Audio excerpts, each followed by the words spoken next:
നമസ്കാരം പ്രിയ സുഹൃത്തുക്കളെ, നിങ്ങൾ കാൽപ്പെട്ടി എന്ന് കേട്ടിട്ടുണ്ടോ? നമ്മുടെ മുത്തശ്ശന്മാരുടെ കാലത്ത് ഉപയോഗിച്ചിരുന്ന ഒരു ഉപകരണമാണിത്. ഒരുവിധ സാമ്പത്തികമുള്ള എല്ലാവരുടെയും വീട്ടിലുണ്ടായിരുന്ന ഒരു പെട്ടിയാണിത്.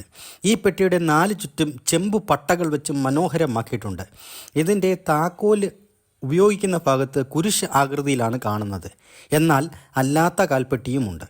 സാധാരണയായി കാശും നാണയങ്ങളും ഇടാൻ പ്രത്യേകം അറകളുമുണ്ട്. ഇതിലൊരു രഹസ്യ അറയും ചിലപ്പോൾ കാണാം. ഈ അറയിൽ സ്വർണ്ണാഭരണങ്ങൾ സൂക്ഷിക്കാൻ സാധിക്കും. മുത്തശ്ശന്മാർ അവരുടെ മകളെ വിവാഹം കഴിപ്പിച്ച് അയക്കുമ്പോൾ ഈ കാൽപ്പെട്ടി ഓഹരിയായി നൽകും. അതിൻ്റെ ഉള്ളിൽ ആഭരണങ്ങളും പൈസയും എല്ലാം കാണും.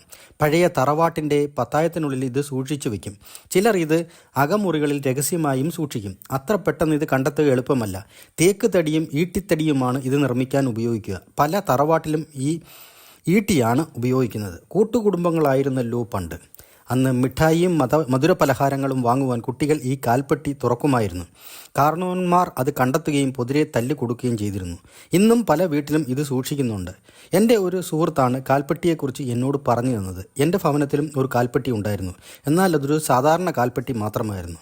സ്വർണം പൂശിയ കാൽപ്പെട്ടികൾ വരെ ഉണ്ട് എന്ന് പറയുന്നു. മുത്തശ്ശന്മാർക്ക് ഇഷ്ടമുള്ള കൊച്ചുമക്കളെ അകത്ത് വിളിച്ച് കൊണ്ടുപോയി കാൽപ്പെട്ടി തുറന്ന് അതിൽ നിന്ന് നാണയങ്ങൾ തൊട്ടുകളെടുത്ത് കൊടുക്കുമായിരുന്നു.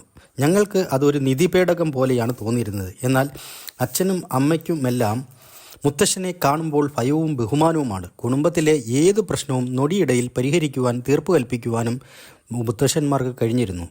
കുടുംബത്തിലെ കാരണവരായ മുത്തശ്ശന്മാർ ആണ് എല്ലാ പ്രശ്നങ്ങളും പരിഹരിച്ചിരുന്നത്. എത്ര ബുദ്ധിപരമായിട്ടാണ് മുത്തശ്ശന്മാർ പ്രശ്നം പരിഹരിച്ചിരുന്നതെന്നോ.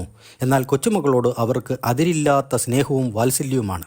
കൊച്ചുമക്കൾ കുരുത്തക്കേട് കാണിക്കുമ്പോൾ അച്ഛനും അമ്മയും അടിക്കാൻ തുടങ്ങുമ്പോഴും രക്ഷിക്കുന്നത് മുത്തശ്ശനാണ്. അച്ഛനോട് ഇങ്ങനെ പറയുന്നത് കേട്ടിട്ടുണ്ട്: എടാ, നിന്റെ കുട്ടിക്കാലത്ത് നീ ചെയ്ത കുരുത്തക്കേടുകൾ നോക്കുമ്പോൾ ഇത് ചെറുതല്ലേ? അടിയിൽ നിന്ന് രക്ഷിച്ച് അകത്തു കൊണ്ടുപോയി കാൽപ്പെട്ടി തുറന്ന് കാൽക്കാശ്, അരക്കാശ് എന്നിവ നൽകിയിരുന്നു. അന്ന് ഞങ്ങൾക്ക് ഉത്സവത്തിൻ്റെ പ്രതീതിയാണ്. പെട്ടിക്കടയിൽ നിന്നും മിഠായി വാങ്ങി പങ്കിട്ടെടുത്ത് കഴിച്ചിരുന്ന ഒരുമയുടെ കാലം മറക്കാൻ പറ്റുന്നില്ല. ഇന്നും മുത്തശ്ശന്മാരുടെ ഓർമ്മയ്ക്കായി പലരും ഇത് നിധി പോലെ സൂക്ഷിച്ചു വെച്ചിട്ടുണ്ട്. ഈ പെട്ടി മറ്റുള്ളവരെ കാണിച്ചിട്ട് ഇത് എൻ്റെ മുത്തശ്ശൻ ഉപയോഗിച്ചിരുന്ന കാൽപ്പെട്ടിയാണ് എന്ന് അഭിമാനപൂർവ്വം പറയാറുണ്ട്. മാത്രമല്ല, കാൽപ്പെട്ടിയുടെ അനുഭവങ്ങൾ അവർ പങ്കുവയ്ക്കാറുമുണ്ട്. ഒരുപക്ഷെ നിങ്ങളുടെ പത്തായത്തിനുള്ളിലോ തട്ടിൻപുറത്തോ ഇത് ഒളിഞ്ഞിരിപ്പുണ്ടാവാം. ഇതുപോലെ അനേക അനുഭവങ്ങൾ നിങ്ങൾക്കും കാണും എന്ന് വിശ്വസിക്കുന്നു. നന്ദി, നമസ്കാരം.